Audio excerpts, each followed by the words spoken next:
লাগে আশু উঠে।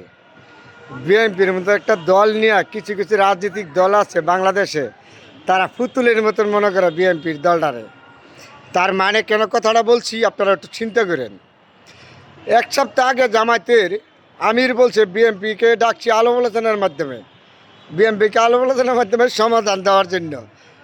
আবার আন্দোলনের মধ্যে আছে জামাত। আজকে আবার প্রধান উপদেষ্টার কার্যালয়ে গেছে আন্দোলন করতে, স্বরলিপিতে দেখতে। তাহলে বাংলাদেশে কিছু নতুন নতুন রাজনৈতিক দল আছে, ওরা বিএনপির দলটাকে মনে করে একটা পুতুল খেলার মতন দল।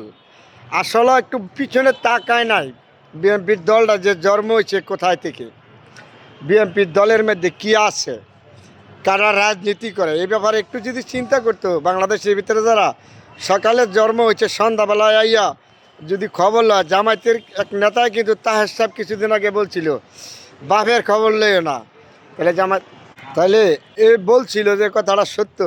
তো জামায়াত ইসলাম এমন একটা দল, এটা বারবার তারা প্রমাণ করে তারা দেশের পক্ষে না, গণতন্ত্রের পক্ষে না সূত্র।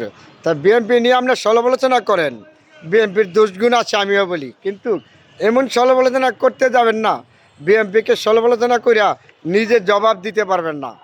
বিএনপি যে কৌশল, এই কৌশলটা আপনারা শিখতে আরও 20 বছর রাজনীতি করে নেন। আপনারা যত সংগ্রাম করেন, যত আন্দোলন করেন, যত কৌশল করেন, কিন্তু জেনে রাখবেন এই দেশের সার্বভৌমিত্ব রক্ষা করার রাজনৈতিক দল হিসাবে দায়িত্ব বিএনপির করবে এবং করছে। তার এই বিএনপির দলটা নিয়ে পুতুল, মাটির পুতুল মনে করবেন না, পার্টির পুতুলের মতন চিনিমিনি খেলবেন, যাতা বলবেন যাতা বিএনপি মেনে নিব, এত সহজ না।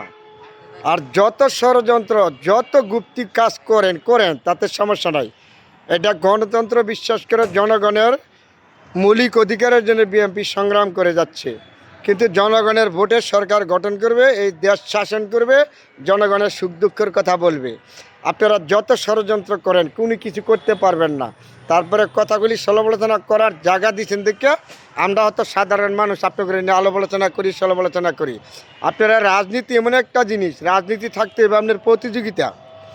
রাজনীতির মধ্যে যদি প্রতিহিংসা করতে আসেন, পারাপারি করতে আসেন, তাহলে চলবে না। রাজনীতি থাকতে হবে আপনার প্রতিযোগিতা, প্রতিহিংসা দ্বারা রাজনীতি চলে না। আপনি চিন্তা করবেন একজন মানুষকে আপনি ধ্বংস করে দিয়ে আপনি রাজনীতি করবেন, তাকে আঘাত করে কথা কয়ে রাজনীতি করবেন। রাজনীতি অমুক জিনিস, হ্যাঁ রাজনীতিতে আপনার সমালোচনা করতে পারেন, দুষ্গুণ আছে করবেন, বেশ ভালো কথা। এমন কিছু করতে যাবেন না আপনার কথার বিনিময়ে যেন একটা রাজনৈতিক দলের দেহর মেঝে আঘাত করে। আপনারা বিএনপি নিয়ে সমালোচনা করেন, সমস্যা নাই, বিএনপির দুষ্গুণ আছে, কিন্তু ভালোটা ভালো বলবেন না, খারাপটা খারাপ বলবেন না। তাহলে আবারও বলেছি, রাজনীতিতে আসছেন ভালো কথা, নতুন দল করছেন, আপনার করে সাপোর্ট করি। কিন্তু জামায়াত এমন একটা দল, এটা কখনো বাংলাদেশের পক্ষে ছিল না, আজও নাই, আবারও নতুন করে প্রমাণ করেছি। শেখ হাসিনার পাঙ্কাটা যে বাতাস করেছে সালাউদ্দিন সাহেব বলছিল চরমনা, এখন বাস্তবে প্রমাণ।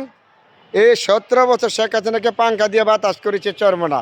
ফিরাউলিয়া, ফিরাউলিয়াকে সম্মান করি, কিন্তু পীরের নামে যদি লুটপাট করতে আসেন, ধোকাবাজি দিতে আসেন, তাহলে কিন্তু আমরা জনগণ কখনো মেনে নিব না। যত ষড়যন্ত্র করেন, বিএনপির সামনে সরকার গঠন করবে, এই দেশকে শাসন করবে, জনগণের মৌলিক অধিকার রক্ষা করবে, গণতন্ত্র রক্ষা করবে। ছোট্ট মুখে সমালোচনা জায়গা দিচ্ছেন দেখে করছি, সমালোচনা নাহলে কখনো করতাম না।